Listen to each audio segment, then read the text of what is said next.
4 जून 2024 को जब सभी लोग लोकसभा इलेक्शन के रिजल्ट देखने में बिजी थे, तब उसी दिन कुछ ऐसा हुआ जिससे कि देश के 18 लाख से ज्यादा नीट के स्टूडेंटों का भविष्य बर्बाद हो गया। इस रिजल्ट को सुनने के बाद लाखों स्टूडेंट और टीचर इतना घबराए हुए थे कि इसके खिलाफ सोशल मीडिया पे प्रोटेस्ट करना शुरू कर दिया। ब्रेकिंग न्यूज, नीट रिजल्ट को लेकर एक बड़ी जानकारी इस वक्त सामने आ रही है। न्यूज की खबर का असर होता नजर आ रहा है। मंगलवार को नीट 2024 के नतीजों की घोषणा के बाद से नेशनल टेस्टिंग एजेंसी एनटीए पर सवाल उठ रहे। नीट यूजी एक ऐसा एग्जाम है जिसे हर साल लिया जाता है। इस एग्जाम को स्टूडेंट क्लियर करके मेडिकल कॉलेज में एडमिशन लेते हैं।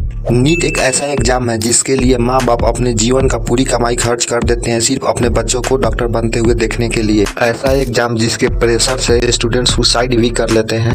हर साल स्टूडेंट के काफी सारे सुसाइड लेटर वायरल होते रहते हैं सिर्फ क्योंकि वह नीट क्रैक कर नहीं पाते हैं। सॉरी मम्मी पापा, पर मैं किसी चीज के लायक नहीं हूँ। लेकिन इस बार हम हार्डवर्क कर रहे थे, बट फिर भी कोई रिजल्ट नहीं आया। कि नीट का मेंटल प्रेशर हद से ज्यादा हो गया।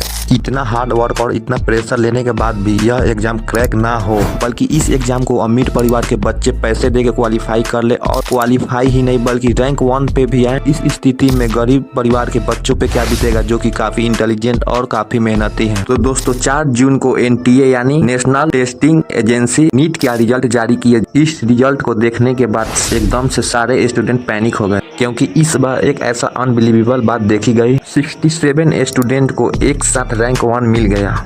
यह सारे स्टूडेंट 720 में से 720 मार्क्स लाए। यह एक कॉन्सिडेंट नहीं बल्कि यह इंडिया का बहुत ही बड़ा स्कैम है। आज से 2019 तक नीट टॉपर का हिस्ट्री निकालोगे तो सिर्फ 3 से ज्यादा नीट टॉपर कभी नहीं आए हैं, लेकिन इस बार 67 लोगों ने टॉप कर लिया। एक और इंटरेस्टिंग बात, इनका रोल नंबर देखोगे तो काफी सिमिलर देखने को मिलेगा। 67 टॉपर में से 6 ऐसे स्टूडेंट को आप देखेंगे जिसका रोल नंबर 2307010 से शुरुआत है, जो कि हरियाणा के एक ही एग्जाम सेंटर से एग्जाम दिए थे। तो यूएस प्लेन इतना बड़ा कोइंसिडेंट हो सकता है क्या, वो भी इतना बड़ा नीट एग्जाम में। एग्जाम के एक दिन पहले ही पेपर लीक हो चुका था। व्हाट्सएप और टेलीग्राम जैसे ग्रुपे में इसका खुलेआम डील किया जा रहा था। तो दोस्तों इस मैसेज में यह बोला जा रहा था कि 48 आवर्स और बचा है, इसको भी पेपर लेना है, वह एक सब्जेक्ट का 30,000 पे करके ले सकते हैं। रियली एजुकेशन का क्या हाल हो चुका है। एक और बड़ा स्कैम समझने के लिए एक बात समझना जरूरी है, जो कि है इस नीट के पेपर का मार्किंग स्कीम। देखो इस पेपर में टोटल 200 क्वेश्चन आते हैं, जिसमें से 180 क्वेश्चन को अटेम्प्ट करना होता है, जिसमें से हर एक सही क्वेश्चन सॉल्व करने पर 4 अंक मिलते हैं और एक गलत करने पे -1 अंक मिलता है। थोड़ा सा दिमाग लगा के देखें तो नीट का एक पेपर लगभग 720 नंबर का होता है, मतलब 180 × 4। इस मार्किंग स्कीम को ध्यान से समझो। मान लो किसी बच्चे ने 180 क्वेश्चन में से 180 क्वेश्चन सॉल्व कर लिए तो उसका मार्क 120 बनेगा। अगर उसी बच्चे ने एक क्वेश्चन छोड़ दिया तो उसका स्कोर बनेगा 716। अगर उसी बच्चे ने एक क्वेश्चन गलत कर दिया होता तो उसका 4 अंक कटता, लेकिन एक निगेटिव मार्किंग के चलते एक माइनस भी होता तो उसका कुल अंक 715 बनता। अब आप सोचेंगे यह सब हम क्यों बता रहे हैं, तो इसका काफी इंपॉर्टेंट रीजन है। इसी मार्किंग स्कीम से ही एनटीए का यह बड़ा स्कैम पकड़ने में कामयाब हो सके। देखो हम बताएं कि ऑफिशियल मार्किंग स्कीम से अगर पूरा क्वेश्चन सोल्व करे तो 720 में से 720 आ सकता है। दूसरा यह कंडीशन बनेगा अगर एक क्वेश्चन छोड़ता है तो 720 में से 716 आएगा। और तीसरा यह बनेगा अगर एक क्वेश्चन गलत हो गया हो तो 720 में से 715 अंक आएगा। लेकिन सबसे बड़ा यह दिक्कत है कि 2 बच्चों को 719 और 718 अंक आया, जो कि टेक्निकली पॉसिबल ही नहीं है। जैसे ही लोगों ने इस पे सवाल उठाने लगे कि कैसे आप 718 और 719 अंक दे दिए, एनटीए ने अपने एक्स हैंडल पे एक पोस्ट जारी किए जिसमें यह बताएं कि यह ग्रेस मार्क है। तीसरा ये भी स्कीम सामने आ रहा है कि काफी जगह सेंटर को ही हाईजैक कर लिया गया था पैसों के बदौलत। 100 बात की एक बात, एनटीए में तो काफी गलती है। जो रिजल्ट 14 जून को आने वाला था वो इलेक्शन के दिन ही 4 जून को आए, क्योंकि सभी लोग इलेक्शन में उलझे रहे और रिजल्ट जारी कर दिया जाए। एक साथ 67 बच्चों को रैंक 1 पे पहुंचा देना, हरियाणा के एक ही सेंटर से 8 बच्चों की रैंक 1 आ जाना, हरियाणा के ही सेंटर से 2 बच्चों को इम्पॉसिबल नंबर यानी 718 और 719 अंक आ जाना, टेलीग्राम व्हाट्सएप जैसे ग्रुपों में खुलेआम पेपर को पैसे से देना, यह छोटा मोटा गलती नहीं बल्कि एक बहुत ही बड़ा गलती है। कुल मिला के देखा जाए तो यहाँ पे जो गरीब परिवार के बच्चे हैं जो कि काफी इंटेलिजेंट और काफी तेज है, उसको दबाने का कोशिश किया गया अमीर परिवार के बच्चों के द्वारा। इन स्टूडेंट के साथ काफी ज्यादा अन्याय हुआ है। तो आप लोग वीडियो को ज्यादा से ज्यादा शेयर करें और इनके लड़ाई का हिस्सेदार बने। आप लोगों को शेयर से एनटीए फिर से री एग्जाम ले, इसीलिए आप लोग वीडियो को ज्यादा से ज्यादा शेयर करें।